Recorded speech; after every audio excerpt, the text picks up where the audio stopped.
From the Cronkite Studios in downtown Phoenix, this is Cronkite News. Wildfire season is approaching. We take a look at every angle of this dangerous time of year to see how Arizona is preparing. Education lockdown, why schools are being told they may have to stop sharing information about legislative matters with parents.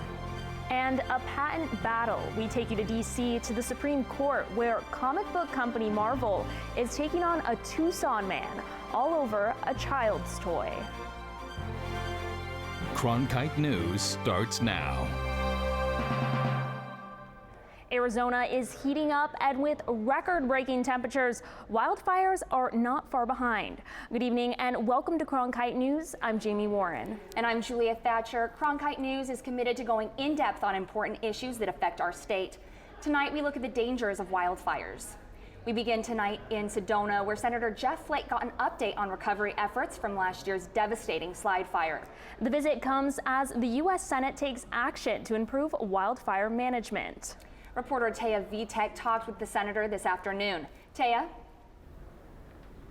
Senator Flake says the slide fire is a great example of why the federal government needs to do more to help fight wildfires.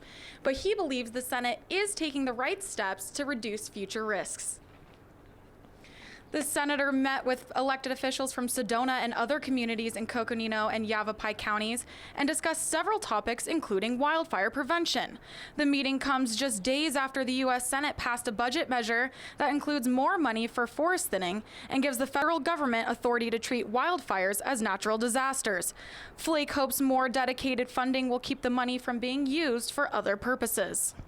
The Forest Service will do what's called fire borrowing, and they'll take the budget that was set aside to manage the forest, to do these stewardship contracts in particular, and they'll take it into their firefighting budget. And they'll say they have to because they have to fight these fires. The senator says he'll be back in northern Arizona next week to discuss other issues, including water rights. It's all a part of a 2-week break from Capitol Hill. Live in downtown Phoenix, Taya Vitek, Cronkite News. Wildfire season typically begins around the months of April and May. And now that the weather is heating up, all those plants that bloomed during the winter months may begin to dry up, potentially causing a significant wildfire season. I took a trip to Oracle, Arizona, where firefighters are preparing to fight the flames. When a fire sparks, these men and women need to act quickly. All the command positions that we've established with an incident commander, PIOs. Training exercises like this one at the Oracle Fire Department are performed to give firefighters hands-on experience before wildfire season. Here in Oracle, Arizona, firefighters say anything from desert brush to heavy winds can cause a wildfire, and that's why they say preparation is important. Forest officials say because of the wet winter Arizona experienced this year, we had a lot of good grasses and wildflowers come up. And once our weather hits those upper digits, those winter plants will soon dry up, especially in the lower desert area. And that means the potential exists that we could have a significant wildfire season. A significant wildfire season that Battalion Chief Rob Scott says his crew is ready to gear up for. To train together, to identify any communication issues, to get familiar with each other. Roughly 200 firefighters from several departments attended this year's training exercise in southern Arizona. And Scott says collaboration, preparation, and resources are their top priority. Whether you have one fire or 100 fires, the danger potential is there and the need for safety is there. Keeping firefighters safe and, in return, keeping us safe. Forest officials say every time Arizona experiences moisture, it delays the start of wildfire season. Even when wildfires are delayed, their impacts can be just as devastating. As part of our Access Across Arizona series, we take you to Cochise County, where in 2011, a major fire cost 40 families their homes. Sierra Vista is located in Cochise County in the far southeast corner of Arizona. Reporters Nicole Stein and Justin McDuffie traveled to Sierra Vista to talk to a community devastated by a wildfire. We're here in Cochise County, where 4 years ago, a wildfire nearly took out an entire town, and residents here are still recovering. That fire just almost disintegrated our town. It was spot fires all across there, and that went up in 12 minutes, the whole hillside.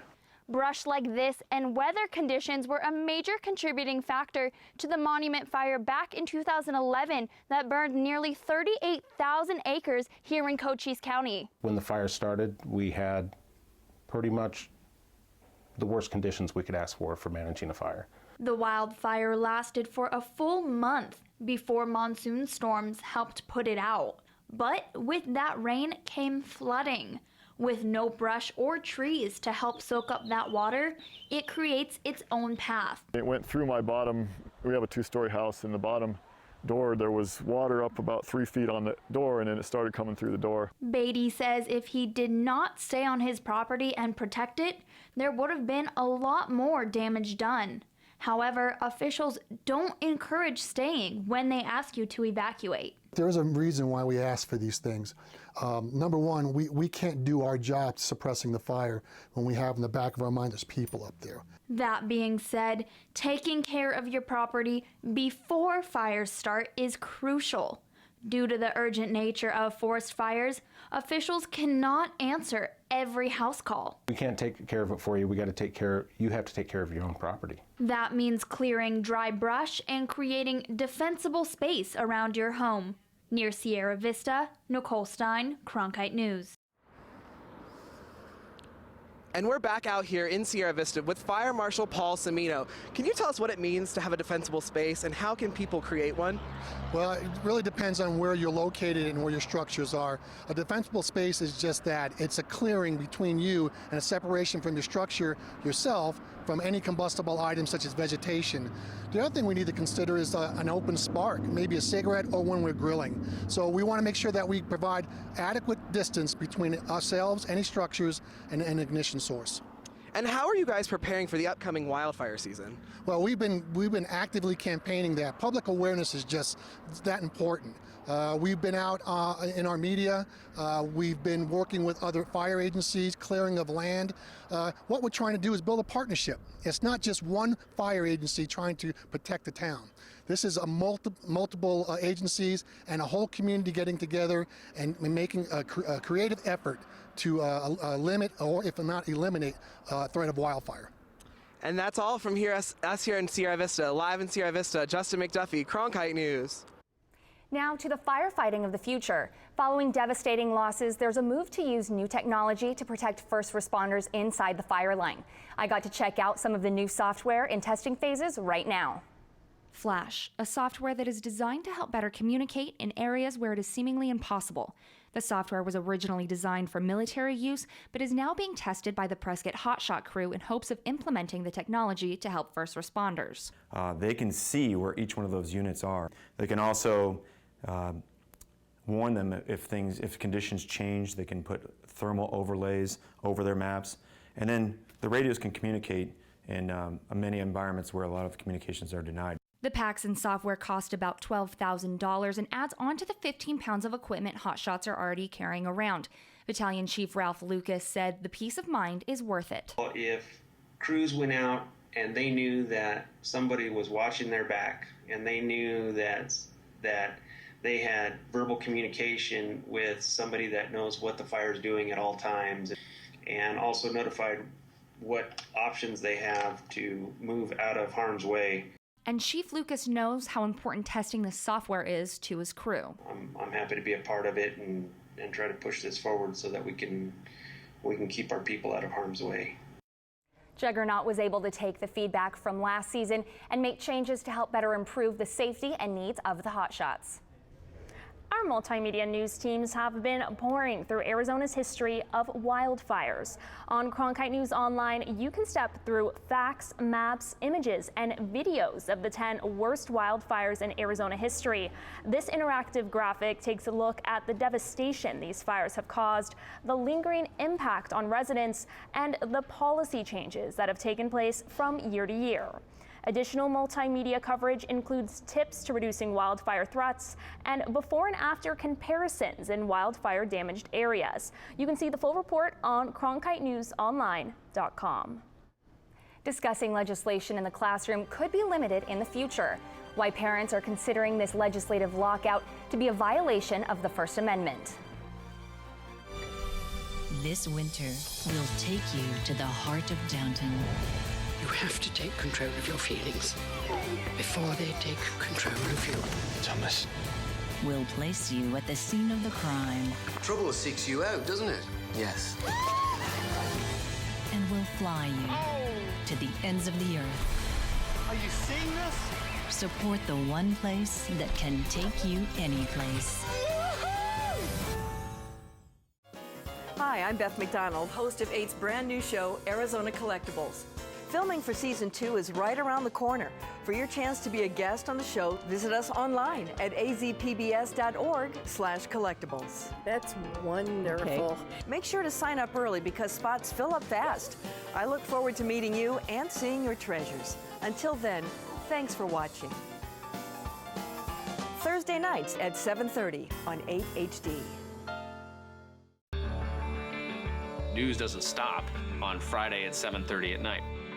PBS NewsHour Weekend is kind of a natural next step. The NewsHour's been committed to being available on air or online, and now weekdays or weekends. There's no shortage of news that's out there, but why do people come to us? To give them some context and analysis that they can't find somewhere else. PBS NewsHour Weekend, only on PBS. Check local listings.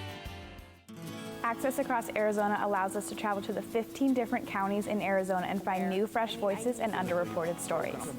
It's been a great opportunity to travel to places we haven't been to before and talk to people we haven't heard from until now. With our new technology, we're now able to deliver stories directly to you from across Arizona. Live in Mojave County, reporting live from Prescott, live in Parker, Arizona. Cronkite News brings you Access Across Arizona.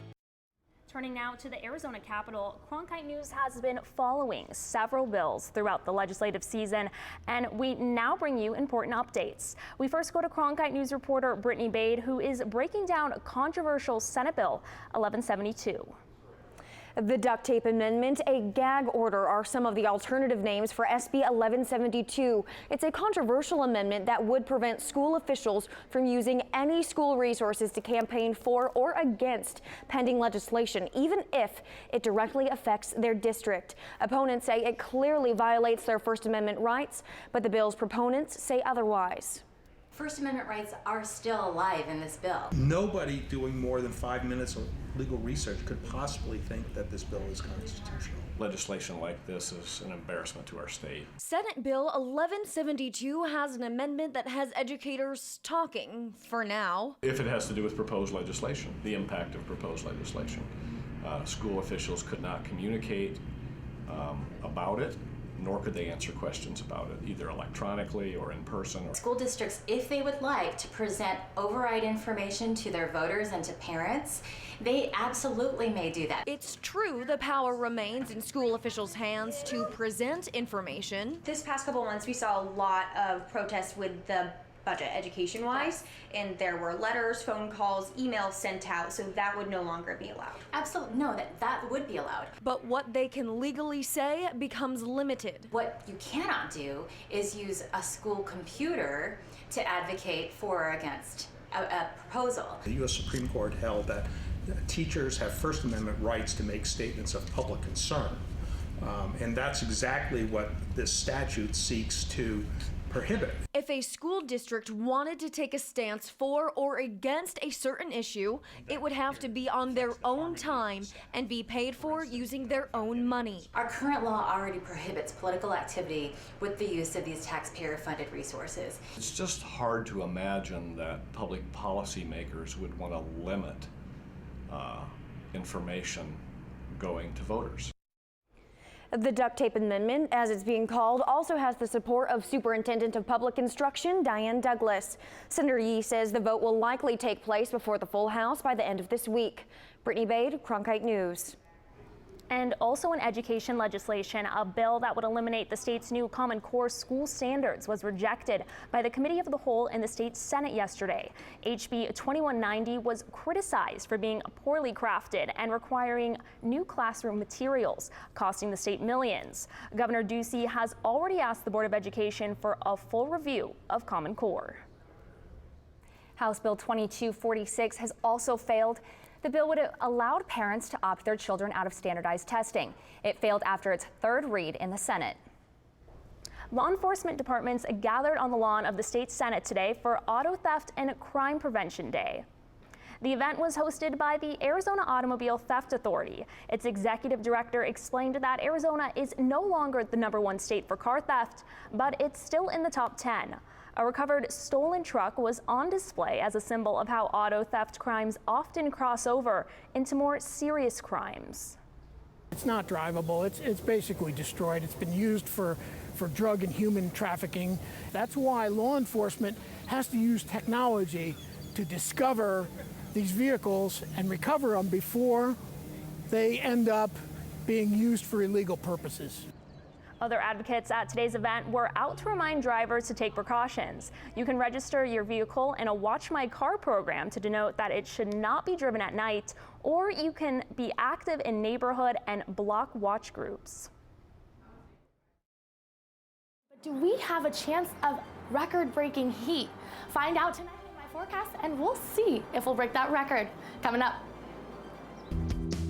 There's no program like the PBS NewsHour. It's been on the air for more than 3 decades. The NewsHour is always going to take you deeper and take you broader.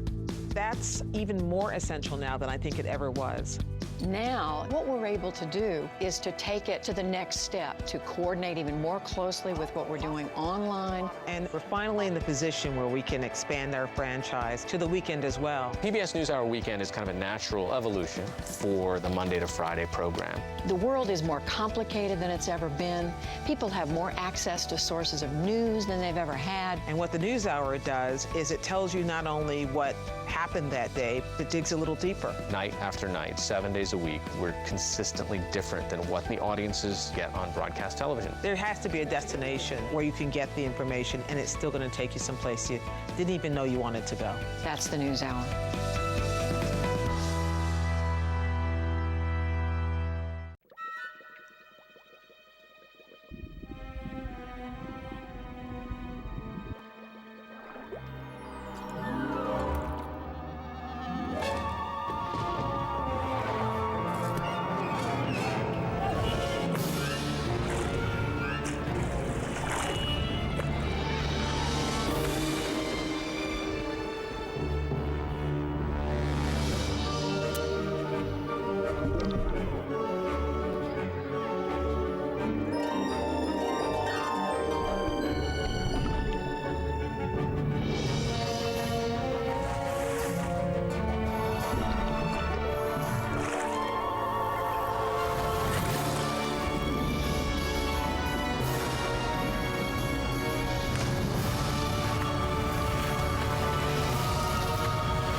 It definitely felt like a hot summer day with high temperatures, but were they high enough to break that record? Casey Brecker has your weather forecast for the week and the answer. Today we did break that record. Right now in Phoenix it's 93 degrees, so it's a little bit cooler, but earlier it was 94 degrees, and in 2004 at this time in Phoenix it was 94 degrees that broke the heat record. So earlier today we did, but right now in Phoenix it's 93 degrees. Throughout the entire state it's pretty warm. As you can see down in Yuma they're really feeling that heat at 96 degrees. Up in Bullhead City 94 degrees. So it's very warm throughout the state today.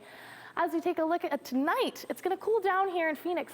67 degrees, partly cloudy skies. Maybe go and catch a spring training game. It's going to be a nice night to take a walk, just get some fresh air. Although, as we move into later this week, you can see it's going to start to cool down, so that may bring some relief to some of you guys. 80s, it's going to be in the 80s in this week, and a chance of rain. As we take a look at our 5-day forecast, you can see Wednesday, it's going to still stay in the 90s. On Thursday, we do have that 10% chance of rain, and temperatures are dropping to 85 degrees. Friday, temps are moving up to 88 degrees. And on Saturday, we're back in the 90s once again with that 10% chance of rain. It's going to be nice and warm, so make sure to stay hydrated and bring that sunscreen out. For your Cronkite weather, I'm Casey Brecker. A probe by an Arizona congressman is looking into climate change research done by professors at 7 different universities. Representative Raul Grijalva is concerned that there's a conflict of interest when it comes to who's funding those projects. Cronkite News reporter Jason Holmes caught up with one professor who's part of the climate probe. I went to Tempe to speak with Professor Robert Balling, a noted climate change skeptic. He said he has no idea why somebody would be interested in looking into his research, especially given that he hasn't been involved in any climate change research for several years. My first reaction by far was shock. I haven't been involved in the climate change debate since 2008.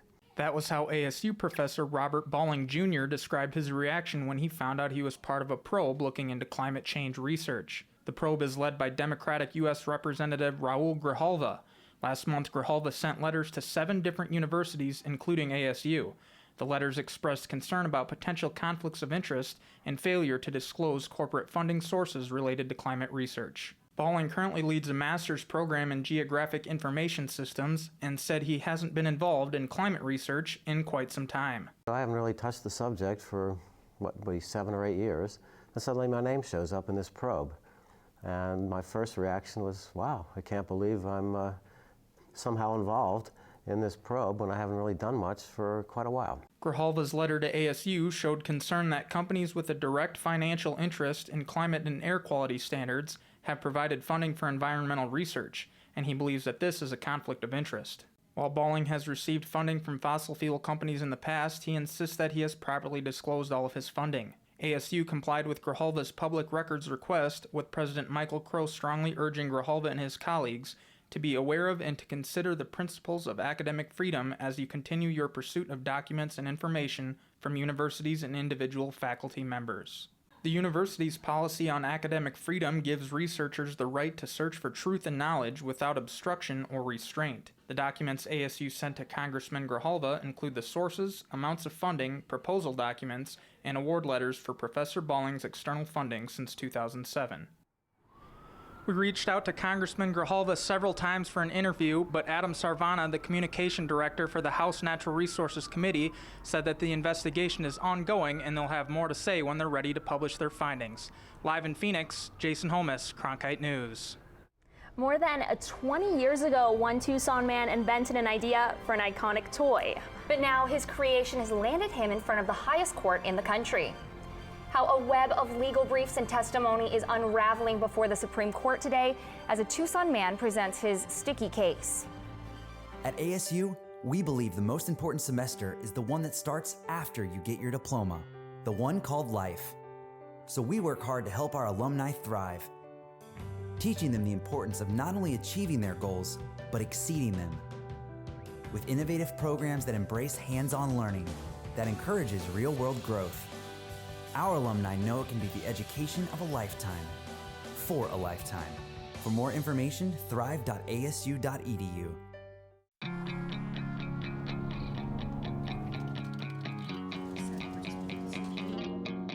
Should I believe in the world, Mama? I think so. Should I give up and hide, or should I stay and fight? Should I believe in the rules, Mama? What are the consequences? Can I speak out my mind in these changing times? I don't know what to believe, Mama. Will you march with us? There's a fire inside, there's a storm on the rise. Give me a reason to be, Mama. Buonasera. 'Cause I need someone to believe in.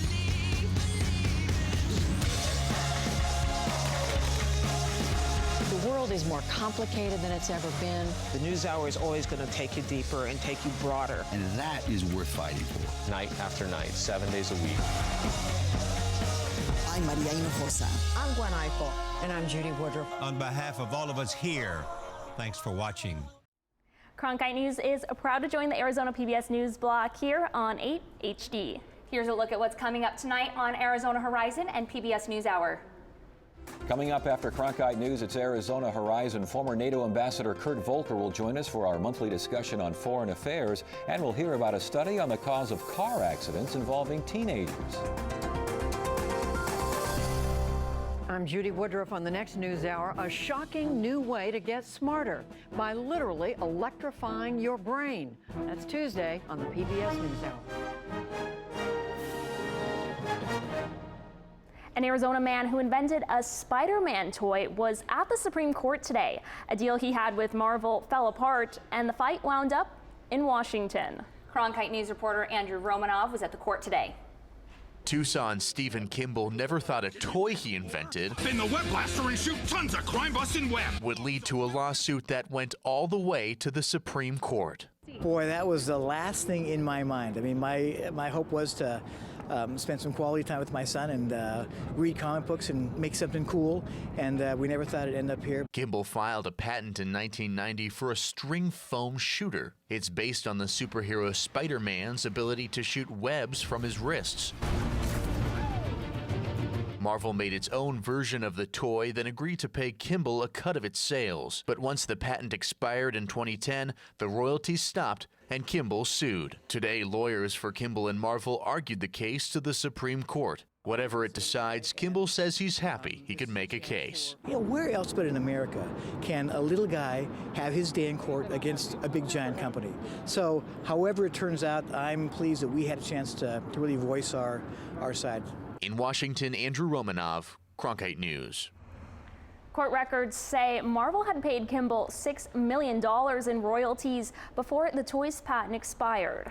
A decision in this case is expected to come down before the end of June. And that's it for Cronkite News tonight. Thanks for joining us. Good night.